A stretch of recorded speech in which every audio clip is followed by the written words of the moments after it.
mulai dari peluang dan tantangan dalam pengelolaan SDM aparatur, kemudian bagaimana pengembangan karir jabatan fungsional, sampai juga dengan mekanisme mulai dari pengangkatan, pemindahan maupun pemberhentian, dan juga peluang jabatan fungsional tersebut. Bapak Ibu yang kami hormati, untuk selanjutnya kami buka sesi tanya jawab. Monggo yang ada di ruangan ini bisa menyampaikan pertanyaan, atau juga yang ada di hadir secara virtual bisa menyampaikan resen untuk menyampaikan pertanyaan kepada Pak Aba selaku narasumber. Dan mungkin sambil menunggu pertanyaan dari peserta Pak Aba, kami dari panitia juga mau menyampaikan beberapa pertanyaan. Tadi juga disampaikan oleh Pak Aba, kalau pengangkatan jabatan fungsional dari formasi CPNS itu kan begitu diangkat PNS bisa langsung diangkat dalam jabatan fungsional. Ini khusus untuk guru bagaimana? Karena kan kalau guru saat ini kan masih mempersyaratkan sertifikat pendidik. Nah itu apakah juga bisa langsung diangkat apabila belum memiliki sertifikat pendidik? Karena kemarin di penerimaan pengadaan formasi guru melalui P3K, kemarin itu dari Kementerian Pendidikan yang usianya dalam seleksi administrasinya yang usianya sudah 59 itu juga diterima di P3K, padahal mereka ada yang juga belum memiliki serdik. Dan seperti itu, berarti kan kalau diterima di usia 59 kan berarti kan asumsinya kan mereka diangkat sebagai guru. Padahal kalau yang PNS itu kalau belum memiliki serdik itu kan sesuai ketentuannya kan belum bisa diangkat sebagai guru. Itu yang pertama dari kami. Kemudian yang berikutnya terkait dengan keberadaan koordinator dan subkoordinator. Itu di Permenpan 7 2022 ya. Itu kan sudah tidak dikenal lagi koordinator dan subkoordinator, tapi tadi di materi Bapak masih muncul terkait dengan keberadaan koordinator dan subkoordinator. Itu ke depan bagaimana, dan apabila itu sudah tidak diperlukan lagi koordinator dan subkoordinator, nah itu mekanisme untuk penyusunan formasi itu melekat di mana, kemudian penganggaran atau bentuk kegiatannya nanti itu bagaimana, seperti itu dari kami dulu. Dan mungkin monggo Bapak Ibu peserta yang ada di ruangan ini bisa menyampaikan pertanyaan pada Pak Aba selaku narasumber, dan juga peserta yang hadir secara virtual bisa menyampaikan resen, nanti kita berikan kesempatan. Monggo kita buka sesi tanya jawab. Sukirno, Dinas Pertanian dan Perkebunan, mohon izin. Monggo. Terima kasih. Perkenalkan, nama saya Sukirno dari Dinas Pertanian dan Perkebunan Provinsi Jawa Tengah, selaku penyuluh pertanian.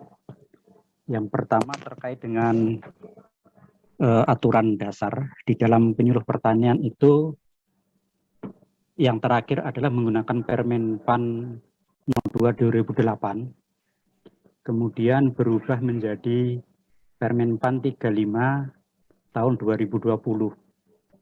Tetapi sampai pada hari ini untuk Permenpan 35 tahun 2020, baik itu juklak maupun juknisnya belum ada, masih proses di Kementerian Pertanian. Pertanyaan saya, yang pertama, di dalam kita melaksanakan kegiatan butir-butir kegiatan penyuluhan pertanian, selama ini untuk yang penilaian dupaknya itu di pusat, itu masih menggunakan Permenpan 02. Sementara beberapa aturan itu sudah menerapkan Permenpan 35. Hal yang demikian maksud kami terhadap penghitungan formasi, kemudian angka kredit dan sebagainya, apakah kita tetap menggunakan Permen 02. Kemudian yang kedua, di Provinsi Jawa Tengah ini ada P3K penyuluh pertanian yang ditugaskan di beberapa UPT yang ada di Jawa Tengah sesuai dengan wilayah binaannya.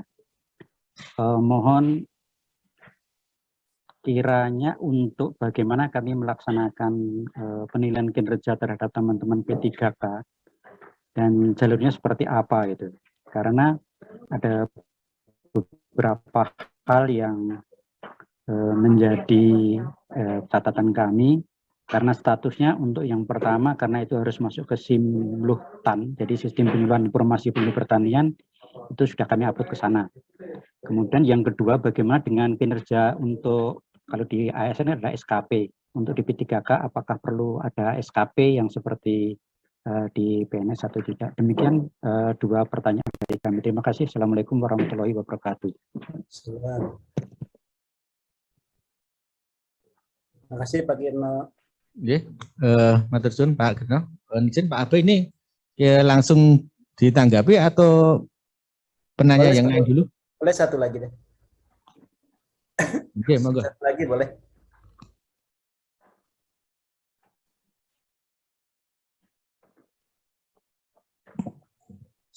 Halo, tes 1. Assalamualaikum warahmatullahi wabarakatuh. Izin senior, izin rekan-rekan. Saya Faisal dari Dinas Perhubungan Provinsi Jawa Tengah. Izin Pak Aba. Iya. Saya ada beberapa pertanyaan untuk Pak Aba. Yang pertama, masih masalah pemenuhan angka kredit Pak. Apabila tidak memenuhi angka kredit setelah dilakukan peringatan dan pembinaan, apakah nantinya ada sanksi atau mungkin diberhentikan, dikembalikan ke pelaksana? Yang kedua, sama dengan pertanyaan dari Pak Kabid, masalah subkoordinator dengan koordinator, di Permenpan RB 7, itu di ketentuan peralihan disebutkan pasal 28 dihapus. Nah, sedangkan di situ Bapak menyebutkan untuk penyetaraan mendapat untuk angka kredit pelaksanaan manajerial koordinasi pelaksanaan kegiatan mendapat tambahan 25% dari angka kredit dan kenaikan pangkat reguler. Nah, itu apakah nanti diatur kembali atau bagaimana? Terus yang ketiga, untuk instansi pembina, apakah nanti diturunkan ke provinsi atau masih tetap di kementerian atau lembaga di pusat?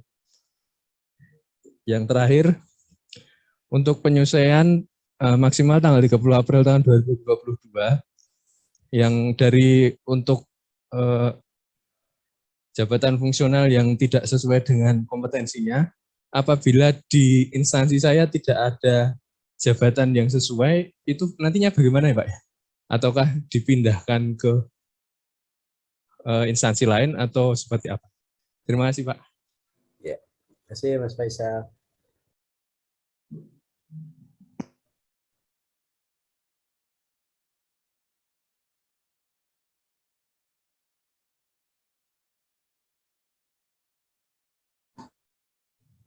Ya, Pak Abad tadi sudah ada dua penanya dari peserta, 3 plus saya tadi Pak.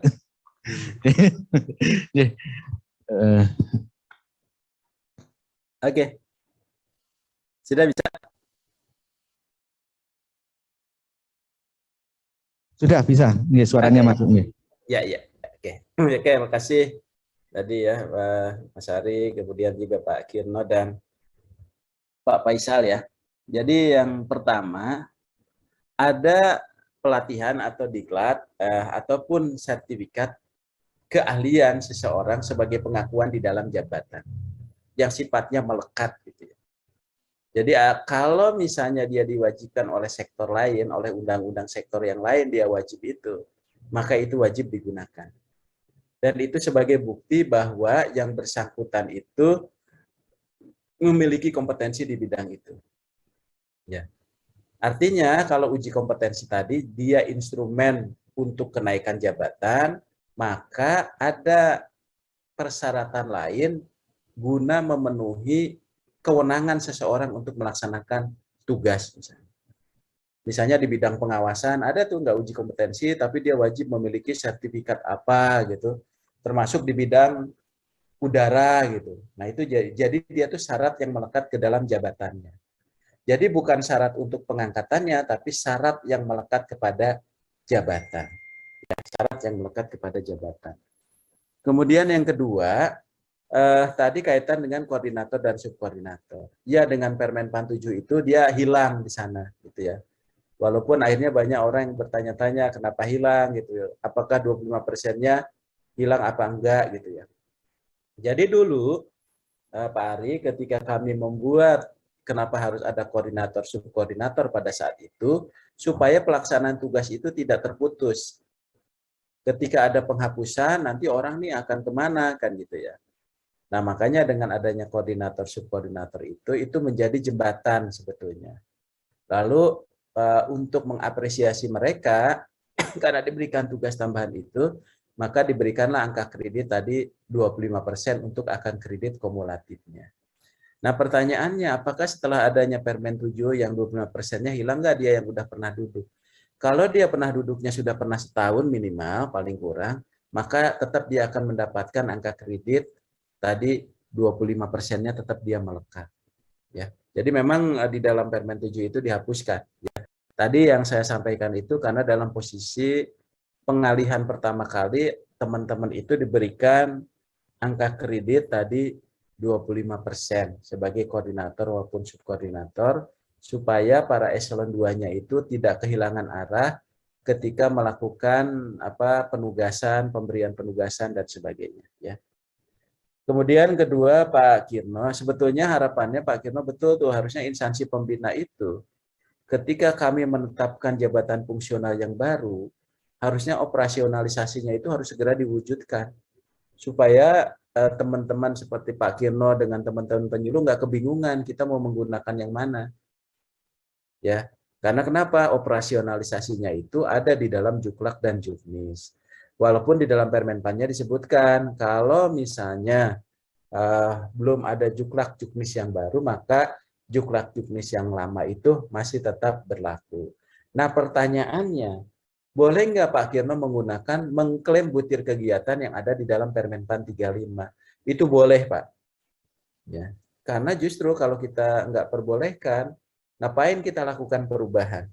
Ya, jadi artinya ketika Pak Kirno tadi mengklaim untuk antara kegiatannya itu ada di Permen PAN 35 yang diambil, ya beberapa kegiatan ada kombinasi di antara 02 dan 35, itu kita perbolehkan di sana.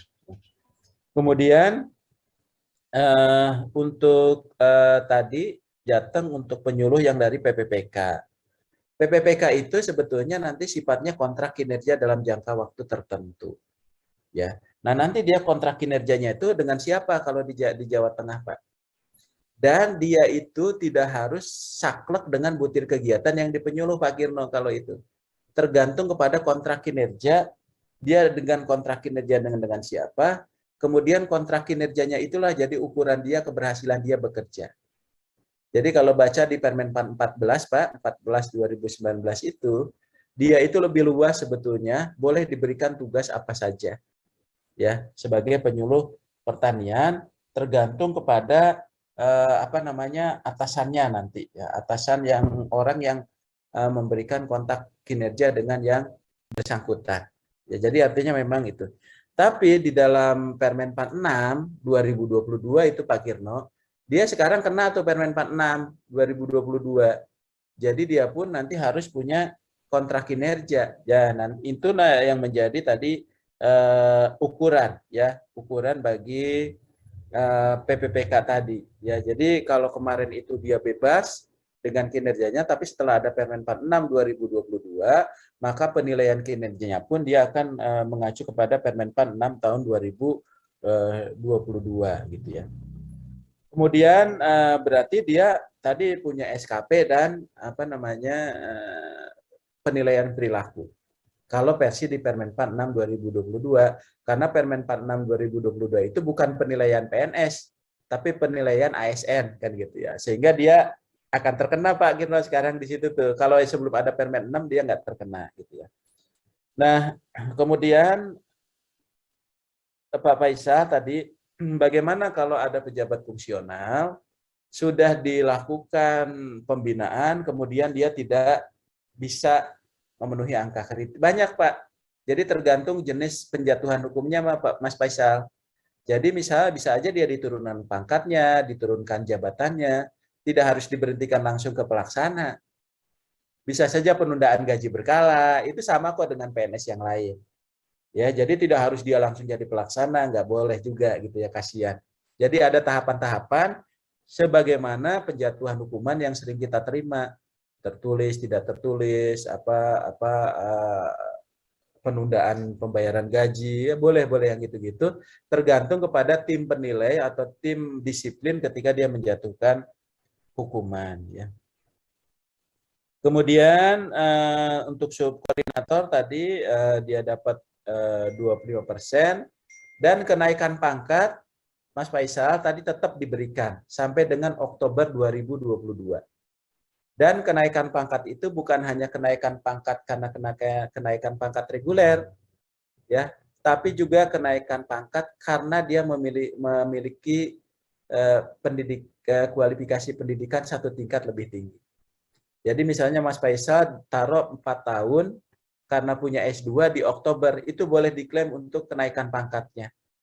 Kalau di Permenpan sebelumnya itu dia nggak boleh, tapi sekarang kita perbolehkan sebagaimana surat kita kepada BKN. Ya. Tapi semenjak ada Permen 7 gitu ya, kalau koordinator subkoordinatornya berarti memang itu harus berganti gitu ya, karena menyesuaikan.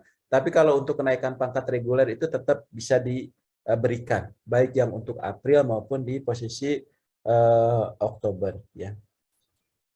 Kemudian instansi pembina harusnya buat juga instansi pembina itu tetap ada di pusat, tapi istilahnya di Jawa Tengah itu Mas Faisal dia sebagai instansi pembina teknis JF. Ya misalnya apakah ada di BKD, apakah ada di Ortala, ya itu boleh tusinya dia dilekatkan melakukan pembinaan. Nah yang terakhir adalah penyesuaian. Mas Faisal, penyesuaian itu kita berikan sampai Desember 2022. Nah mudah-mudahan JF di Pemda itu di bidang perizinan, ya, investasi, itu segera muncul gitu ya, sehingga bisa mengakomodir. Lalu pertanyaannya, saya nggak cocok juga, cari dulu yang terdekat. Tapi kalau bisa untuk penyesuaian ini, kalau bisa yang terakhir, karena setelah ini nggak akan ada lagi jenis penyesuaiannya gitu ya. Jadi harapannya Mas Faisal ini bisa mendapatkan jabatan yang sesuai lah gitu ya. Posisinya saya nggak tahu Mas Faisal di mana, tapi yang jelas kami akan berikan penyesuaian JF ke JF itu hanya dengan rekomendasi dari Menteri Dalam Negeri, tapi itu hanya kami berikan sampai dengan akhir Desember ini, ya. Jadi bukan sampai kalau Mei itu adalah bagi mereka yang belum ya sampai Mei, tapi bagi mereka yang sudah dilantik ya dan diangkat maka akan diberikan sampai dengan Desember 31 Desember 2022 gitu ya. Ya. Barangkali itu Pak Kirna ya, Pak Faisal ya dan Pak Ari ya. Dari saya makasih. Matur suwun Pak. Mungkin masih ada lagi Bapak Ibu yang ingin disampaikan. Masih ada waktu. Pak apa yang tadi Pak? Berarti yang guru itu berarti harus lulus serding ya? Ya, karena itu kesyarat jabatan, bukan syarat pengangkatan, tapi itu kesyarat jabatan. Syarat jabatan, ya. Berarti kalau walaupun dia bisa diangkat jadi guru, ya, dia diangkat jadi guru, tapi syarat jabatan dia sebagai guru, kewenangannya belum ada. Ya, berarti kan mereka usia BUP-nya kan 58 tahun kalau tidak memiliki sergi, kan seperti itu. Nah, yang terjadi itu kemarin di pengangkatan P3K, hasil seleksi P3K itu ada yang tidak memiliki sergi, tapi usianya 59 tahun, itu lulus seleksi administrasinya, Pak. Itu. Dari terima P3K. Lah, bukan berarti kan asumsinya kan mereka kan diangkatnya guru nanti. Ya, bahkan itu banyak ya. Jadi problem yang untuk pengangkatan guru kemarin itu kan luar biasa tuh sebetulnya ya. Luar biasa sekali. Nah makanya sebetulnya harapan kami ketika ada yang seperti itu, Kemendikbud itu segera melakukan identifikasi. Ya, identifikasi bagi mereka yang tadi belum melakukan penyesuaian gitu ya, melakukan penyesuaian Nah, itu caranya nanti yang barangkali nanti kami diskusikan Ini dengan saya minta kalau bisa ada surat semacam surat edaran Iya, iya. itu Pak dari Menpan RP untuk penegasan hal Nanti Mas Ari suratin ke kita juga nggak apa-apa, nanti kita jawab. Ya, kemudian berikutnya Pak, tadi yang koordinator dan subkoordinator tadi ketika diimplementasikan Permenpan 7 itu kan sudah tidak ada ya dalam waktu 1 tahun sejak itu diundangkan. Nah, berarti kalau di Pergub SOTK kita, di Pergub SOTK Jawa Tengah, itu masih ada koordinator dan subkoordinator. Apakah itu berarti harus kita rubah juga? Keberadaan koordinator, subkoordinator itu sesuai dengan Permenpan 7 kita hilangkan.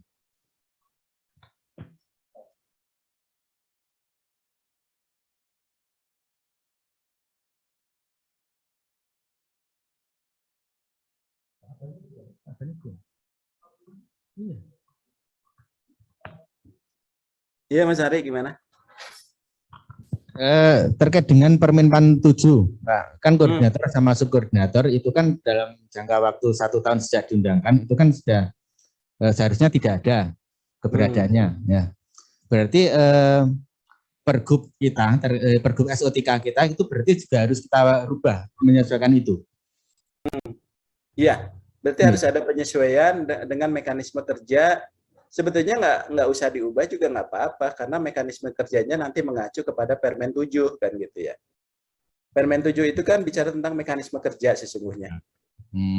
Okay. Bukan persoalan koordinator subkoordinatornya. Jadi dengan mekanisme kerja itu dia tidak perlu lagi koordinator subkoordinator kan gitu. Berarti kalau sudah terlanjur menuju koordinator atau subkoordinator nggak apa-apa gitu? Nggak apa-apa, yang penting mekanisme kerjanya itu harus apa tadi dinamis lah, agile sesuai dengan Permenpan 7. Ya, kan, kalau di sana kan sudah ditentukan tuh dia posisinya di mana, atasannya siapa gitu kan, nanti kan dia sudah ada di situ kan. Kemudian boleh nggak diberikan tambahan penghasilan semacam diberikan perbedaan lah penghasilannya di tunjangan kinerja atau TPP-nya itu? Boleh kalau menurut saya. Karena kenapa? Karena dia memiliki beban kerja yang lebih dari yang biasa kan gitu ya. Monggo yang lain ada yang mau menyampaikan pertanyaan silakan. Ya, monggo. Nambah sedikit Pak. Nambah. Boleh Pak nambah Pak? Boleh Pak. Iya. Ini khususnya untuk yang penyuluh pertanian yang formasi yang pertama dari CPNS Pak. Dan itu dipersyaratkan untuk pengangkatan setelah PNS yang bersangkutan itu kalau yang formasinya memang penyuluh pertanian itu bisa diangkat menjadi penyuluh pertanian pertama atau penyuluh pertanian pelaksana untuk yang terampil itu, tapi di Permentannya itu diberikan waktu selambat-lambatnya 2 tahun harus mengikuti diklat dan lulus diklat dasar.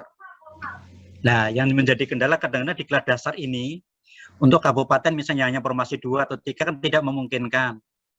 Sedangkan untuk misalnya provinsi mau menyelenggarakan itu kan untuk diklat provinsi kadang-kadang mungkin terkendala bahwa untuk diklat provinsi hanya untuk yang pegawai provinsi, sedangkan diklat kabupaten harus berbayar gitu kan, misalnya ada seperti itu. Memang di dalam peraturannya kan yang menjadi penyelenggara semestinya itu adalah diklat pusat, tapi pusat dengan alasan keterbatasan dan lain sebagainya karena itu formasi ada daerah kadang-kadang juga perencana juga tidak ngeling ke sana, itu juga menjadi kendala terbatas. Maksud kami, apakah ketentuan yang 2 tahun misalnya nanti yang bersangkutan tidak ikut diklat dasar, kemudian jabatan khususnya dikembalikan ke yang pelaksana tadi karena itu persyaratan jabatan. Jadi yang pertama. Yang kedua khususnya untuk yang penyetaraan. Tadi disebutkan di dalam Permen 7 itu nanti ada koordinator, subkoordinator. Ada di penyuluh itu nanti atasan langsungnya itu adalah berada di eselon 3 yang membidangi penyuluhan atau eselon 2 yang membidangi penyuluhan seperti itu kira-kira.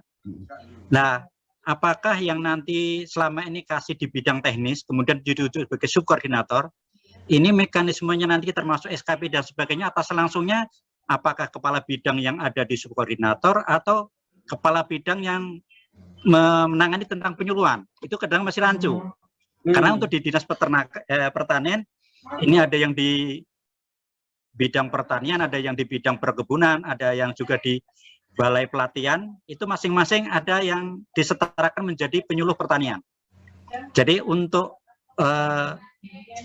yang betulnya gitu, maksud kami bagaimana itu nanti secara teknisnya, terutama terkait dengan angka kredit dan juga nanti penyusunan SKP-nya. Terima kasih Bapak. Ya, baik. Makasih Pak Kirno. Jadi yang pertama, saya itu dari awal ketika menyusun JF itu nggak mau lagi menjadikan diklat itu sebagai syarat pengangkatan. Harusnya diklat itu menjadi syarat pemenuhan kompetensi jabatan. Jadi kalau syarat pemenuhan kompetensi jabatan, dia sudah diangkat dalam jabatannya, dia nggak khawatir ketika diklatnya telat. Karena diklat itu memenuhi syarat pemenuhan kompetensi jabatan.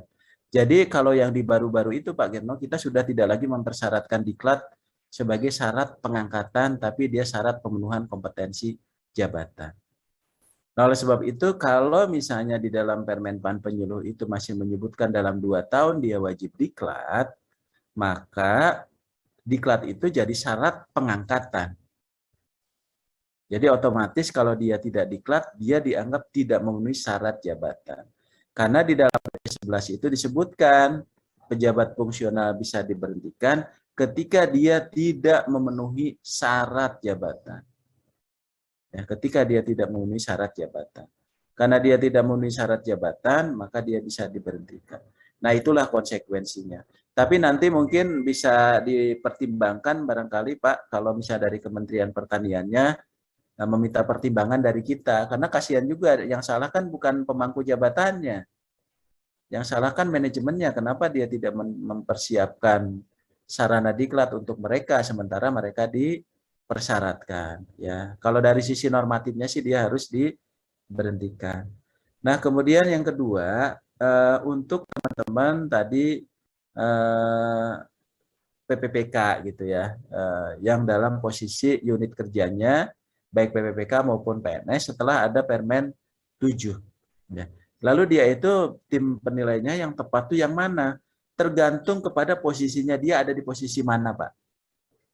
Di unit-unit kerjanya. Unit kerjanya itu bisa di eselon 2, bisa di eselon 3, dan bahkan bisa unit sesama fungsional. Misalnya unit fungsionalnya di unit penyuluhan. Bapak di sana Pak Kirno sebagai orang yang senior. Bapak bisa menjadi tim penilai. Untuk itu kalau di Permen 7. Jadi artinya kepada di sana kan ada beberapa kategori unit, Pak. Ya, nah itu termasuk boleh. Jadi intinya apa Pak Kirno? Yang terdekat, Pak. Ya, yang terdekat. Kalau Bapak tadi misalnya dekatnya teman-teman di bidang penyuluhan, ya itu, Pak. Yang penilaiannya gitu ya. Jadi supaya tidak terjadi perdebatan lagi. Nah, itu barangkali yang penting gitu ya, yang nanti diberikan. Ya memang ini masa transisi Pak Kirno agak berat juga nih kita di Permen 6 dan Permen 7 ini ya. Ya tapi saya pun ngerasain juga Pak. Ya agak berat apalagi masa transisinya itu sampai akhir tahun. Ya tuh sebenarnya harapannya tuh sampai 3 tahun, cuma saya nggak ikut bahas waktu itu ya. Jadi apa namanya? Kita agak khawatir juga gitu, takutnya teman-teman juga siap dan sebagainya gitu ya. Ya, makasih Pak Kirno ya. Makasih. Matur nuwun Bapak, terima kasih Bapak. Sami-sami. Mohon izin bertanya 2 hal.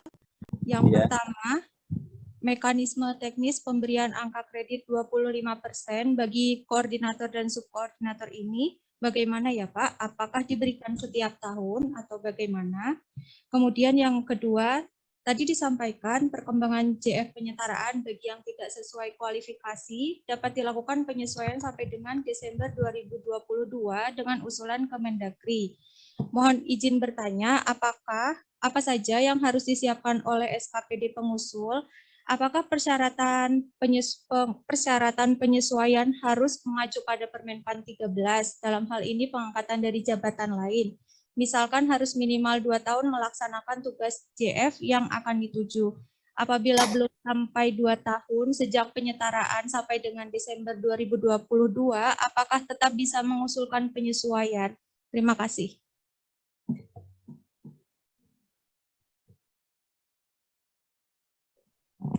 Satu lagi Mas Ari tadi, nggak apa-apa. Ya, monggo tadi yang dari daring. Oh ya, terima kasih. Assalamualaikum warahmatullahi wabarakatuh. Salam. Saya Harjatno dari Dinas Pertanian dan Perkebunan Provinsi Jawa Tengah. Saya ikut yang tadinya seksi padi, jadi ikut penyetaraan, jadi penyuluh fungsional pertanian ahli muda. Yang saya tanyakan tadi menggarisbawahi pertanyaan dari Pak Kirno tadi. Saya kan ada di bawah bidang tanaman pangan, bidang teknis, bukan di bidang penyuluhan. Sedangkan atasan saya eselon 3-nya bukan penyuluhan. Apakah di SKP-nya tadi itu yang dimaksud Pak Kino tadi, apakah SKP-nya itu yang tanda tangan itu atasan langsung teknis, eselon 3-nya teknis, atau eselon 3 di bidang penyuluhan? Maksud saya gitu. Pertanyaan saya yang menggarisbawahi Pak Kino tadi, jawaban dari Pak Aba tadi belum apa namanya, saya belum jelas. Matur nuwun. Assalamualaikum warahmatullahi wabarakatuh. Nah, ya, langsung ya Mas Ari ya. Ya, monggo langsung aja Pak. Ya, makasih. Yang pertama mekanisme 25%. 25% itu hanya diberikan satu kali sebagai angka kredit kumulatif untuk kenaikan pangkat. Jadi bukan setiap tahun ya. Kalau setiap tahun nanti nggak usah kerja. 25 dapat 4 tahun dapat 100 gitu ya. Nah, oleh sebab itu nanti angka kredit kumulatif, misalnya Mbaknya tadi tahun ini jadi koordinator, naik pangkatnya tahun depan ya udah kepotong 25%. Jadi misalnya orang dari 3D mau ke 4A kan butuh angka kredit 100. Tapi pernah jadi koordinator atau subkoordinator, maka dia dapat potongan 25%. Berarti angka kredit yang dibutuhkan itu hanya 75. Ternyata Mbaknya punya juga S2, dipotong lagi 25. Jadi angka kredit yang dikumpulkan itu cukup dengan 50 angka kredit, dia sudah bisa naik pangkat. Ya, jadi dia itu diberikan angka kredit kumulatif hanya untuk satu kali peran koordinator. Untuk kenaikan pangkat berikutnya baru dia akan diberikan lagi gitu ya. Kemudian penyetaraan tadi, kalau yang perpindahan jabatan tadi karena yang sudah pernah disetarakan, istilahnya bukan perpindahan jabatan, tapi penyesuaian jabatan. Nah, mekanismenya itu nanti hanya diusulkan oleh PPK masing-masing.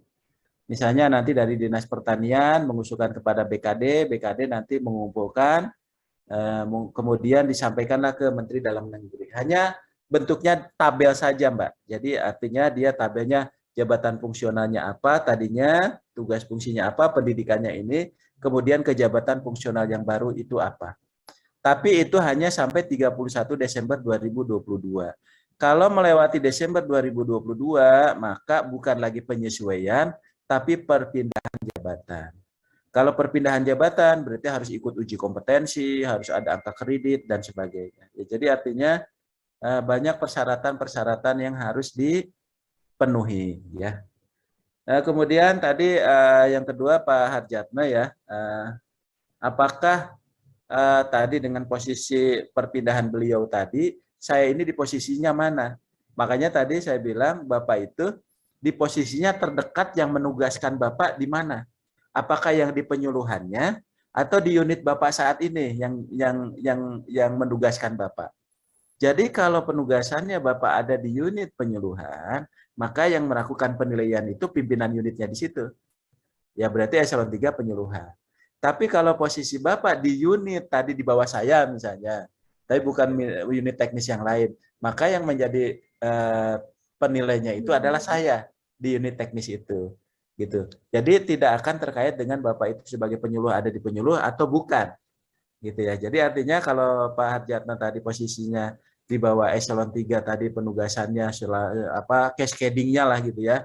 Itu di situ maka Bapak akan di posisi di situ untuk penilaiannya. Nah, ini Pak Harjatno memang dengan Permen PAN 6 ini akan ada beberapa kombinasi penilaian, Pak. Akan ada beberapa kombinasi penilaian. Ini juga barangkali ya tantangan juga lah bagi kita. Karena kenapa? Ini loh Pak Har, yang akan menentukan itu nanti kepemimpinan. Betul-betul atasan kita tuh yang menentukan kinerja kita. Saya agak khawatir juga sebetulnya di daerah itu. ya. Kalau di pusat mungkin agak mendingan ya, di daerah itu memang bagaimana nih menguatkan kepemimpinan supaya kita lebih objektif. Yang lebih penting itu sebetulnya.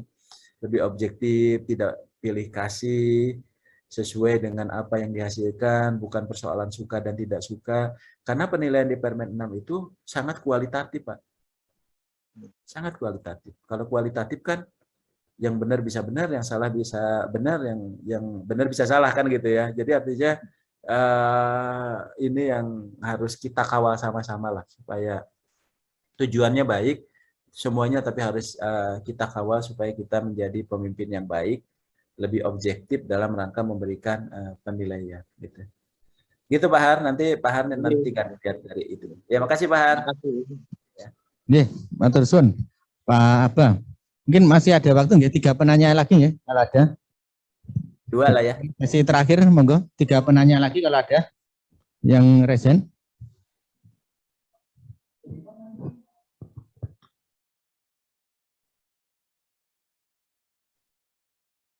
Ya, kalau nggak ada saya izin Pak terkait dengan mekanisme penyesuaian jabatan hasil penyetaraan tadi Pak Abah.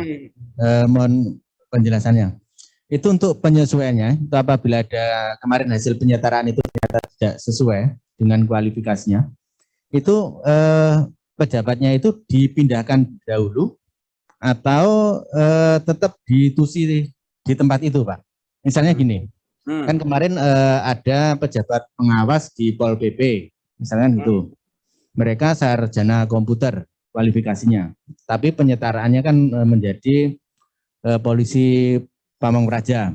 Nah, persyaratan kualifikasi yang dipersyaratkan untuk Pol PP itu kan hukum, pemerintahan, dan sosial. Tidak ada sarjana komputernya. Nah itu apakah yang bersangkutan itu dipindahkan ke jabatan Prakom, tapi di unit kerja Pol PP itu, atau dia pindah ke unit kerja lain yang ada prakomnya, seperti itu. Misalnya kan di kita kan juga ada yang di DPMP-TSP itu Pak, itu kan pengelola sistem informasi. Nah itu ternyata kualifikasi yang dipersyaratkan kan mereka disetarakan menjadi peranata komputer.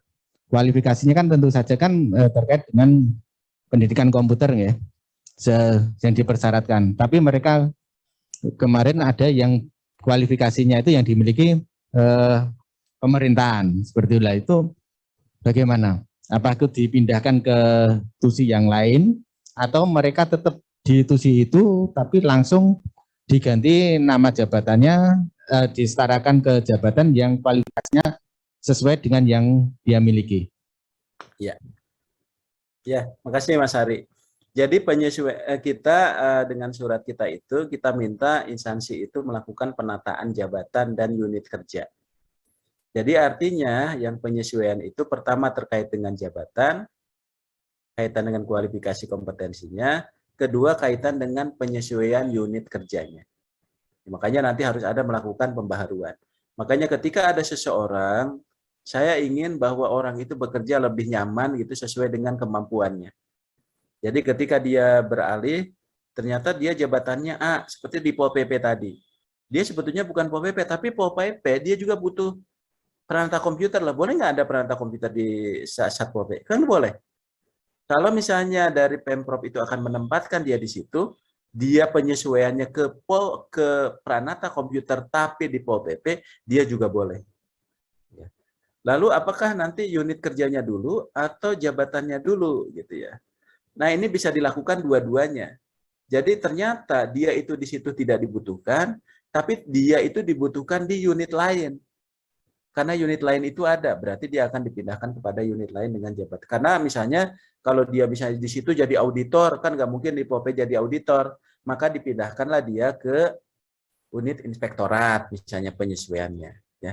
Jadi artinya nanti program penyesuaian ini adalah bagian penting dari program penataan, ya, bagian dari program penataan SDM di dalam jabatan-jabatan fungsional.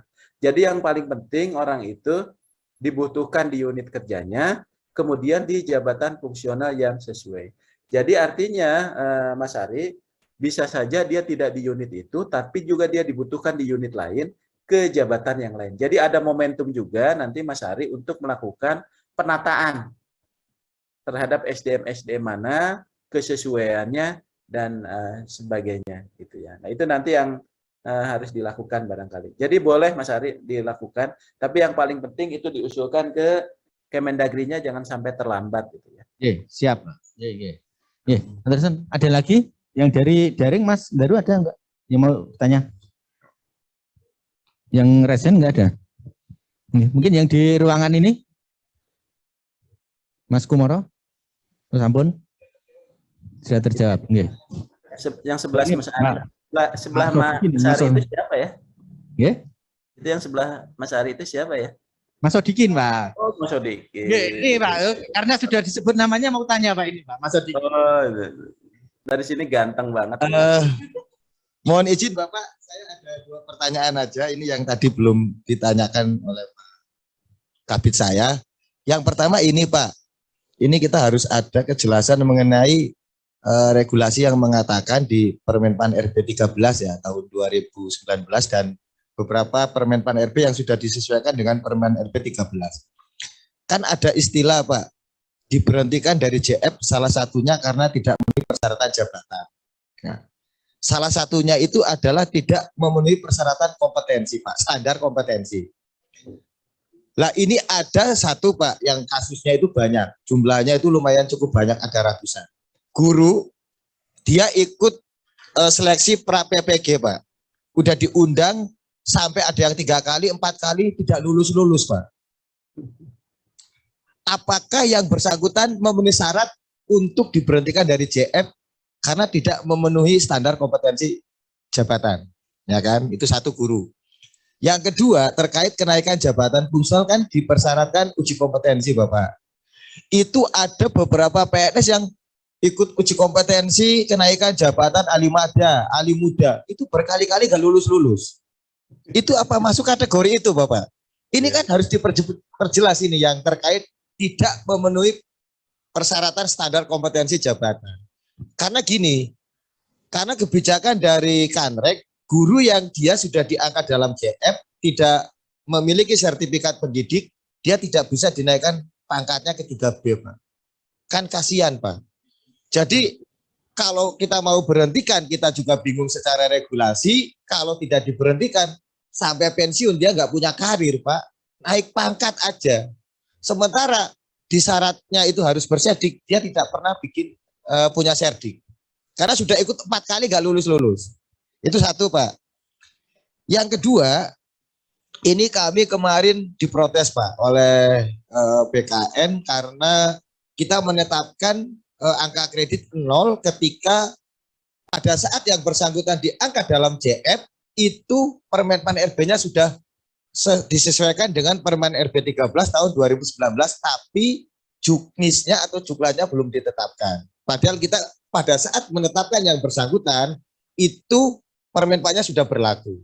Lah, itu seperti apa Pak? Diperbolehkan atau tidak Pak? Maksudnya kita menetapkan angka kreditnya 0 dengan Permenpan RB yang sudah disesuaikan Permen RB 13 tahun 2019 untuk pengangkatan pertama Pak. Untuk jabatan apa Mas? Juknis atau juknisnya belum ditetapkan. Itu untuk aja JF, Pak. Untuk JF apa yang terakhir? Perawat Pak. Oh, perawat. Perawat kita sudah konsultasi ke Kemenkes. Ini kita tetapkan dengan angka kredit sesuai yang lama atau berdasarkan Permenpan. Dijawab sesuai Permenpan Pak. Tapi kita tetapkan dengan angka kredit 0 oleh BKN. Sampai sekarang nggak dinaik-naikkan pangkatnya. Diminta dirubah PAK-nya Pak. Nah ini kan jumlahnya ada 400-an Pak. Nah ini kita jadi masalah tersendiri.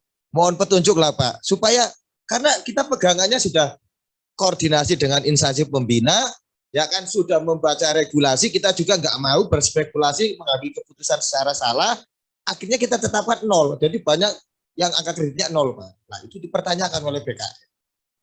Dianggap kami tidak taat aturan kan ya akhirnya sama Pak Kabid ya harus saya tanyakan ke Pak Aba ini untuk minta petunjuk. Tapi kalau pemahaman kami sih sebenarnya boleh-boleh saja. Yang penting dia dinilai nanti angka kreditnya sejak CPNS untuk penilaian angka kredit selanjutnya. Kan tidak menimbulkan civil effect, Pak. Ya kan ketika kita tetapkan angka kreditnya 0. Toh haknya dia masih kita berikan dengan surat edarannya Pak Menpan RB itu. Saya kira itu Pak yang bisa kami sampaikan. Terima kasih. Monggo Bapak. Ya, makasih Mas Sodik ya, Mas Ari. Jadi yang pertama yang dimaksud dengan PNS itu diberhentikan dari jabatan pertama karena tidak memenuhi syarat jabatan. Syarat jabatan yang paling utama itu apa? Pertama adalah kualifikasi pendidikan. Ya, kualifikasi pendidikan. Yang kedua, kalau dia mempersyaratkan diklat sebagai syarat jabatan. Ya. Bedakan syarat jabatan dengan syarat naik jabatan. Uji kompetensi itu syarat naik jabatan. Jadi kalau dia nggak lulus-lulus, dia nggak diberhentiin. Tapi dia jalan di tempat. Kalau uji kompetensi itu syarat pengangkatan, dia nggak lulus, dia diberhentikan. Jadi bedakan antara syarat pengangkatan dengan syarat naik jabatan. Nah makanya ketika ada orang syarat misalnya dia harus sertifikasi misalnya, dia dijadikan syarat, tidak terpenuhi juga dalam 2-3 tahun, berhenti dia. Ya. Tapi kalau ujian tadi dia nggak lulus-lulus, dia mentok aja. Dan itu yang akan kita terapkan di dalam sistem total reward kita nanti. Orang yang punya kemajuan terus, dibayarnya mahal. Orang yang jalan di tempat, dibayarnya segitu. Ya, jadi tadi perbedaannya di situ filosofinya ya, Mas Sodikin ya. Jadi syarat naik jabatan dengan syarat tadi pengangkatan. Ya. Izin Bapak, berarti guru yang sudah berkali-kali ikut sertifikasi kompetensi Serdik itu nggak lulus-lulus bisa kita berhentikan juga Bapak? Bisa, karena dia jadi syarat. Oke, Karena itu ada di dalam Permenpan. Dia ada ratusan ini Bapak. Di Permenpan 16. Tapi ya kita untuk yang P3K dan sebagainya, kenapa guru-guru kita kalah tuh? Yang serdosnya itu malah yang dari swasta banyak, guru kita kalah. Makanya kita minta Kemendikbud gimana nih caranya supaya dapat. Ya, supaya dia lulus lah gitu ya. Dia sudah bagus dan sebagainya. Nah, itu gimana caranya? Jadi kita sudah koordinasi juga dengan Kemendikbud gitu untuk proses ini. Itu loh Mas Sodik. Karena itu syarat bunyinya. Baca coba di Permenpan 16 kan begitu. Ya, sertifikat pendidik. Jadi artinya dia jadi syarat gitu ya. Kemudian yang kedua tadi, yang kedua tuh kaitan sama apa tadi Mas Sodik? Lupa lagi saya jadinya. Dimatiin Pak. Kita menetapkan angka kredit 0 angka kredit ya, oke. RB yang sudah berlaku integrasi SKP, kita yang bersangkutan diangkat permenpannya sudah berlaku seperti itu Bapak. Ya, jadi gini, Permenpan untuk perawat itu memang belum masuk ke dalam integrasi ya. Jadi sebetulnya Permenpan 35 ya kalau nggak salah ya. Itu dia masih dalam posisi konvensional. Sebetulnya antara integrasi dan konvensional itu sama aja sih sebetulnya. Cuma kalau konvensional disebut perolehan angka kreditnya, integrasi itu tidak disebut. Pokoknya begitu Mas Sodik naik 0, ngumpulin naik 0 kan gitu. Sebetulnya sama saja sih sebetulnya. Jadi cuma kita ingin orang itu nggak lagi nabung angka kredit, sebetulnya intinya itu supaya kita nolin itu. Contoh misalnya, sekarang ini dengan tabungan angka kredit menjadikan fungsional itu tidak produktif. Contoh misalnya, Mas Sodik nih dari pertama naik ke muda, angka kreditnya numpuk, terus begitu naik ke muda, masih punya kelebihan angka kredit. Ternyata angka kreditnya bisa sampai naik ke madya misalnya. Kan hanya 25%. Padahal begitu di jabatan baru, harusnya dia memiliki kinerja baru. Saya dari eselon 4 naik ke eselon 3, enggak bawa kinerja eselon 4. Saya 0 lagi. sehingga saya bisa berkinerja penuh di situ. Nah, itulah kenapa kami ubah seperti itu gitu ya. Nah, oleh sebab itu sekarang ini ada dualisme di misalnya di BKN. Ada yang memegang secara penuh, Mas Sodik sebetulnya sudah benar. Karena kenapa? Dalam 3 tahun harus menyesuaikan dengan Permenpan 13 kan gitu ya, sehingga dinolkan. Nah, kalau saran saya untuk proses ini, kita kembalikan aja dulu bahwa berapa tuh perolehan angka kredit untuk orang yang mau diangkat itu tadi. Jadi sebenarnya kalau 0 juga nggak ada masalah, cuman mungkin mereka masih mengaitkan dengan Permenpan JF perawat gitu ya. Dan di sini perlu saya sampaikan juga ya, teman-teman perawat itu sudah bisa penyesuaian ke pangkat 3B ya, Mas Odik ya, sudah tahu ya ada surat kita ya, ke 3B, kemudian juga termasuk untuk teman-teman yang akan diangkat menjadi jabatan fungsional perawat, untuk formasi kepangkatannya mohon untuk bisa. Ini Bapak. Itu sesuai Permenkes nomor 4 tahun 2022 nanti angkanya 50 Bapak. Langsung dikasih 50 yang keahlian. Terima kasih Bapak. Oke. Sip ya, gitu ya Mas Ari, cukup ya. Ini masih ada satu lagi Pak, ini sudah ngantri Pak. Ya, satu aja ya. Satu lagi aja, satu. Nih. Mas Daru, silakan Mas Daru. Mohon izin Bapak, saya tanya lagi Pak, kemarin lupa saya Pak. Yang pertama Pak. Mas Daru itu nanya apa benerin mic? Tanya Bapak. Oh nanya. Yang pertama Bapak, terkait dengan angka kredit yang sudah integrasi, yang 150% maksimal itu Bapak, itu sebenarnya poin untuk kelebihan angka kreditnya itu di angka 101 sampai 150 atau 151 ke atas Pak. Dalam 1 tahun kan, kalau dalam satu PAK kan maksimal kan tercantumnya 150% yang nilainya maksimal. Lah, saving kelebihan angka kreditnya itu di angka 101% sampai 150 atau 151 ke atas. Karena ada dua persepsi yang berbeda antara kalau yang di juknisnya Bappenas itu mengatakan kelebihan angka kredit dihitung untuk kenaikan pangkat yang setara dengan jabatannya, itu dimulai dari 151% kelebihan angka kreditnya. Tapi kalau WI itu kelebihan angka kreditnya adalah 101 sampai 150. Sedangkan 151%-nya itu masuk di-cut dalam 1 tahun. Tapi kalau Bappenas tidak. Bappenas itu untuk perencanaan 151 itu baru mulai saving angka kreditnya untuk kenaikan pangkat yang setara dengan jabatannya. Itu yang pertama Pak. Yang kedua terkait dengan tadi 25%. Tadi kan Bapak mengatakan kalau misalkan dari 3D ke 4A butuh 100, dia sudah punya 25, dia cuma nyari 75.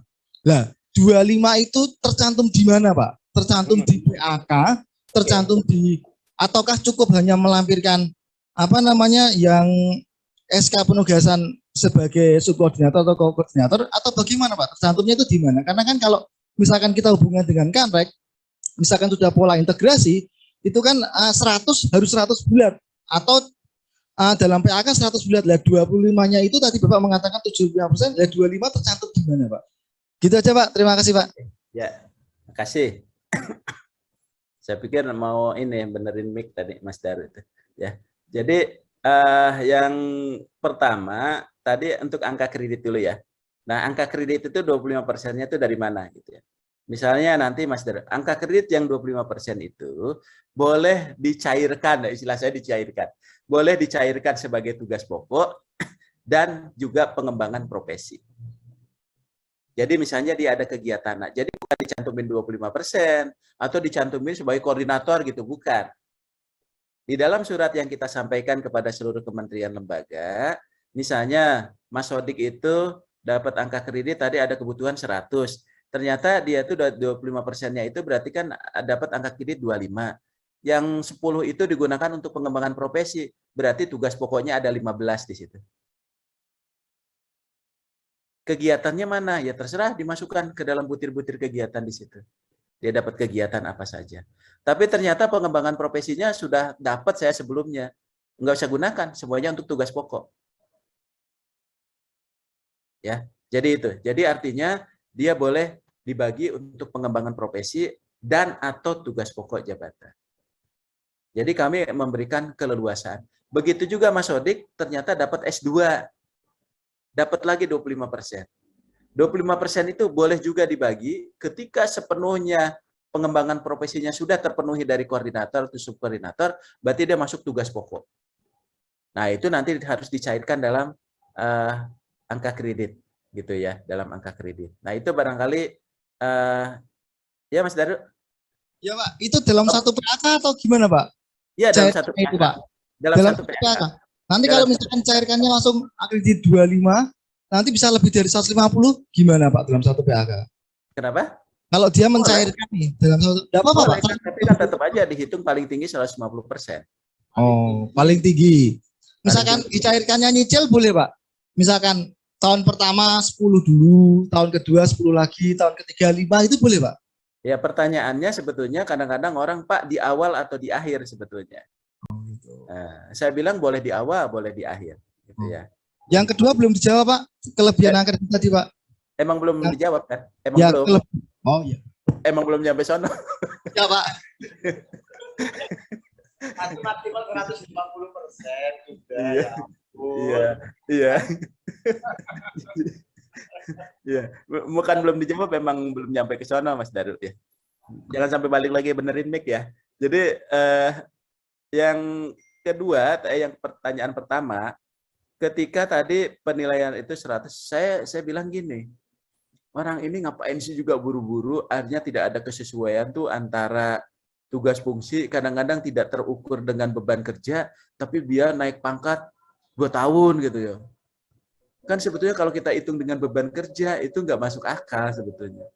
Itu kan kalau 2 tahun itu hitungannya orang kerja tuh siang malam, ya 24 jam sebetulnya, lebih dari 8 jam gitu ya. Makanya waktu itu saya buatlah Mas Wadik nih, Mas Ari, oh kita kunci aja lah 150% gitu ya. Berarti kalau 150%, kalau orang punya kinerja baik, berarti dia 3 tahun gitu ya. Itu yang pertama. Nah, kemudian yang kedua, ya, yang kedua itu ini Gus Pur nih kayaknya nih, ya rambutnya putih soalnya, ya. Ya, kemudian yang kedua, ya tuh kan betul kan, ya. Ya, kemudian yang kedua, angka kreditnya kelebihannya tidak bisa nih Mas Sodik nih yang operasional nih, tidak boleh dihitung sebagai tabungan dalam jabatan. Pertanyaannya, kalau untuk kenaikan pangkat dalam satu jabatan, boleh enggak? Boleh, tapi dalam satu jabatan. Dihitungnya dari mana? Tadi karena ada 2 contoh, saya mau menentukan, oh yang salah yang ini, yang benar ini, ya saya kan enggak enak. Ya. Dari kelebihan apa? Dari kelebihan 150%-nya. Ya. Tabungan itu, Mas Daru, dihitung dari mana? Dari kelebihan 150%-nya. Bukan dihitung dari 100 sampai tadi gitu ya. Tapi kelebihan dari 100. Tapi untuk satu kali kenaikan pangkat di dalam satu jenjang jabatan. Misalnya nih, Mas Sodik dapat 4A ke 4B gitu ya. 4B ke 4C itu nggak dapat lagi. Nanti dapatnya kalau sudah dari jenjang jabatan berikutnya. Tabungannya itu yang bisa digunakan. Jadi nggak bisa semuanya ditabung untuk kenaikan pangkat. Ya, jadi artinya untuk satu kali kenaikan pangkat di dalam satu jabatan. Dihitungnya setelah lewat 50%, 150%. Nah, itulah tabungan untuk kenaikan pangkat berikutnya. Begitu naik jabatan, semuanya gugur, nol lagi semua. Gitu ya. Mas Ari, Mas Sodik, Mas Daru ya. Ya, terima kasih Pak Aba atas materi dan penjelasannya sehingga akan memberikan pencerahan untuk kita semua.